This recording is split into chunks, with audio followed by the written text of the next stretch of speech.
Hello friends, स्वागत है हमारे यूट्यूब चैनल में आपका। देखिए, चैनल कोई भी है तो उस पर कमेंट्स आते हैं और हम कोशिश करते हैं कि सभी कमेंट्स के रिप्लाई करें। अच्छे कमेंट्स भी आते हैं, बुरे भी आते हैं, गाली वाले भी आते हैं, सभी तरह के कमेंट्स आते हैं और कोशिश ये होती है कि सबको रिप्लाई किया जाए।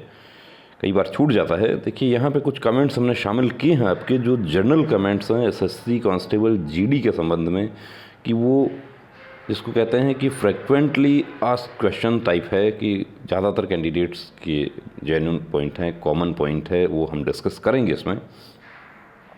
यहाँ पे सत्यप्रकाश ने लिखा है कि जिनका मेडिकल कोर्ट के ऑर्डर पर मेरिट के बाद हुआ उनका ज्वाइनिंग होगा या नहीं।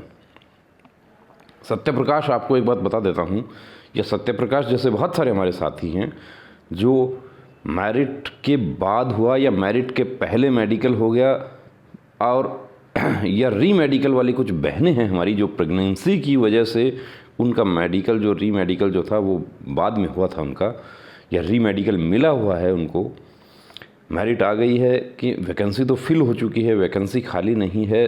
आपको बता देता हूँ कि वैकेंसी फिल हो गई है, कोई प्रॉब्लम नहीं है। यदि आपसे कम नंबर वाला कैंडिडेट सेलेक्ट हो चुका है तो आपकी ज्वाइनिंग होगी, 100% होगी। उसकी एक लिस्ट आएगी अभी, जिसमें सन्नी राज का जो फेमस मैटर है वो भी है उसमें। सन्नी राज एक बिहार के कैंडिडेट हैं जिन्होंने इलाहाबाद हाई कोर्ट में केस किया था। इसके अलावा शुभम एक कैंडिडेट हैं त्रिपुरा के, उनका मैटर है। और काफ़ी ऐसे कैंडिडेट्स हैं। देखिए, कुछ केसेस जो है वो हमसे एडवाइज़ करके भी काफ़ी कैंडिडेट्स ने केस किया था, और बड़ा इस बार हमें भी अच्छा लगा इस एसएससी भर्ती में, या BSF radio operator radio mechanic की जो भर्ती थी उसमें, कि हमने एडवाइस किया कि आप केस कीजिए, और वो लोग केस जीत गए।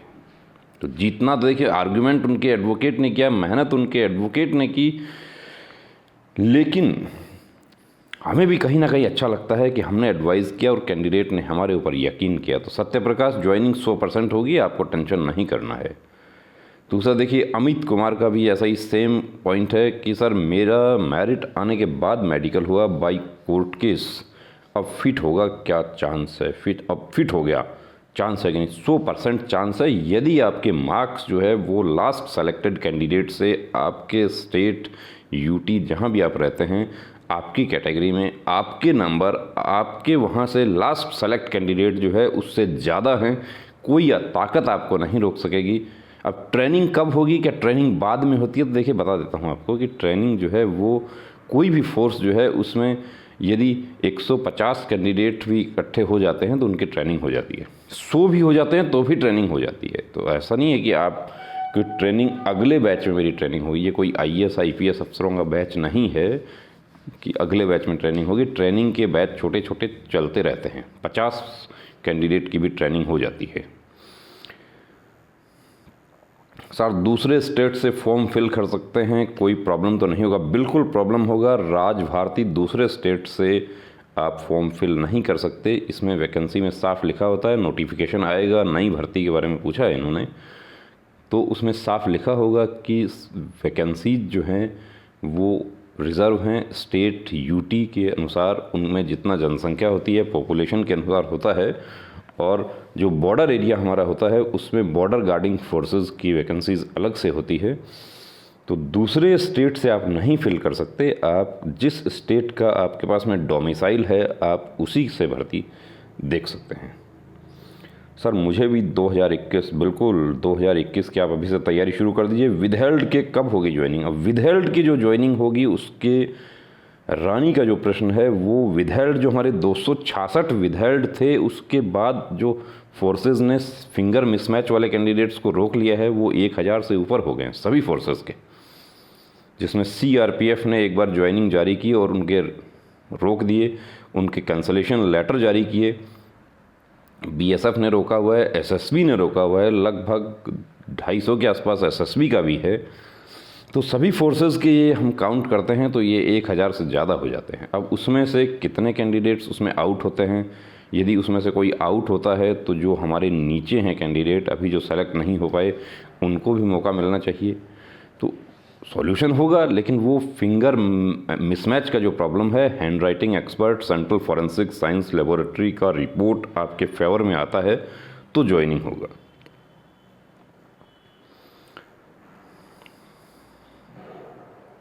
सर मैंने भी हाई कोर्ट में याचिका दाखिल की थी, मुझे री मेडिकल में अनफिट कर दिया था, तो अब तक मैं कोर्ट केस जीता नहीं हूँ, प्रोसेस अभी भी चल रही है, ऐसा वकील बोल रहा था, तो मुझे न्याय मिलेगा। देखिए न्याय मिलेगा, न्याय देने का काम तो माननीय न्यायाधीश महोदय का है और न्याय दिलाने का काम आपके एडवोकेट का है।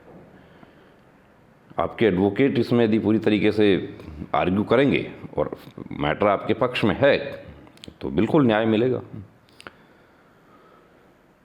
क्या सर बीएसएफ ट्रेडमैन 2019 वाली भर्ती की वेटिंग लिस्ट आएगी? मुलायम सिंह, वेटिंग लिस्ट ऐसे तो नहीं आएगी। जब हमने 2019 की बीएसएफ ट्रेड्समैन की भर्ती आई थी तो हमने कुछ पॉइंट्स उठाए थे, उनके वीडियोस बनाए थे, लेकिन इसमें कोई यूनिटी कैंडिडेट्स ने नहीं दिखाई और ना ही मुझे लगता है कि किसी प्रकार का कोई रिप्रेजेंटेशन डीजी बीएसएफ को या होम मिनिस्ट्री में भेजा होगा, तो इसलिए नहीं भेजा रिप्रेजेंटेशन, तो वेटिंग लिस्ट का कोई चांस नहीं है। वेटिंग लिस्ट तब बनेगी जब कोई रिप्रेजेंटेशन भेजा जाएगा।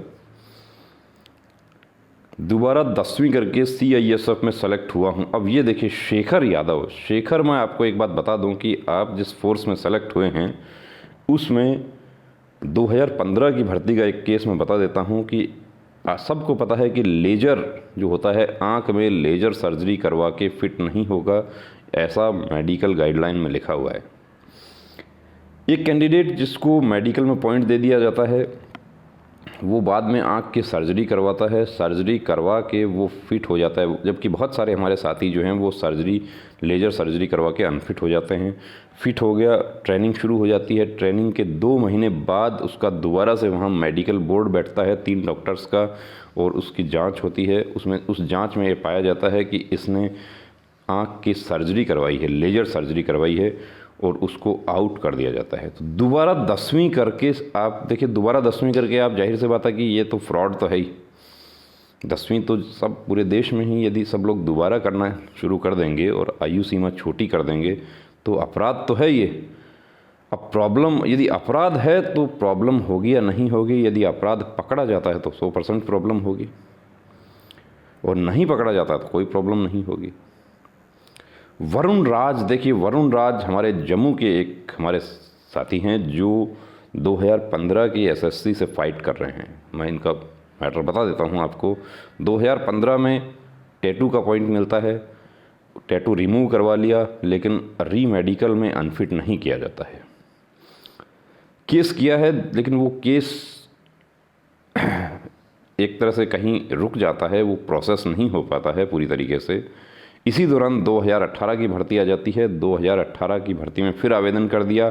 2018 की भर्ती में वही जो टैटू का जो मार्क है उसमें फिट हो गए, जो रिमूव किया हुआ है उसमें फिट हो गए, लेकिन इस बार प्रॉब्लम ये हुई कि मेरिट से 1 नंबर कम रह गया, इसलिए फाइनल सेलेक्ट नहीं हुए।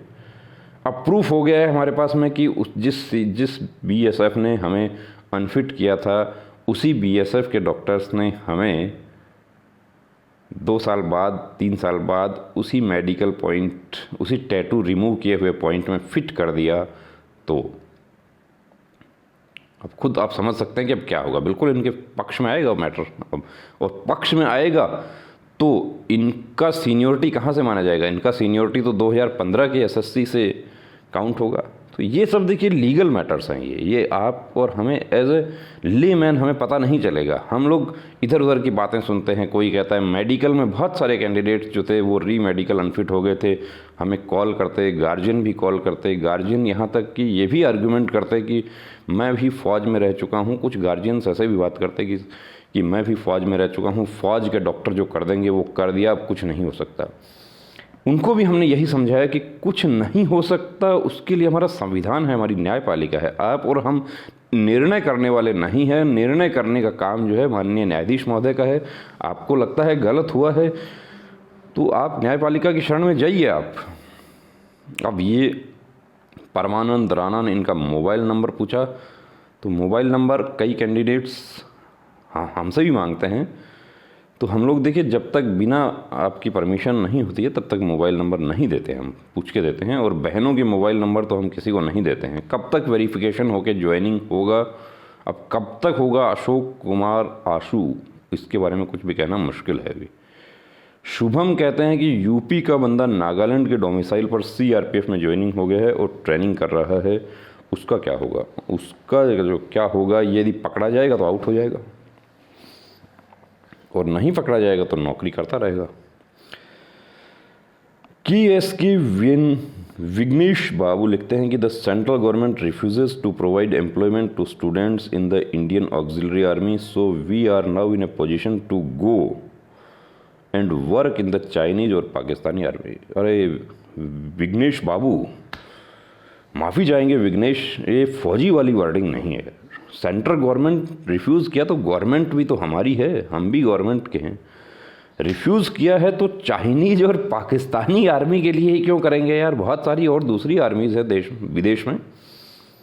ये चाइनीज और पाकिस्तानी के तो हम लोग सामने खड़े होने के लिए हैं। तो ऐसी सोच नहीं रखनी है, हताश और निराश नहीं होना है।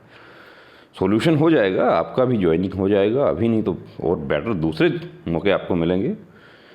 सर रिजेक्शन आ गया था कोर्ट, ये थोड़ा सा देखिए गड़बड़ हो गया यहाँ पे।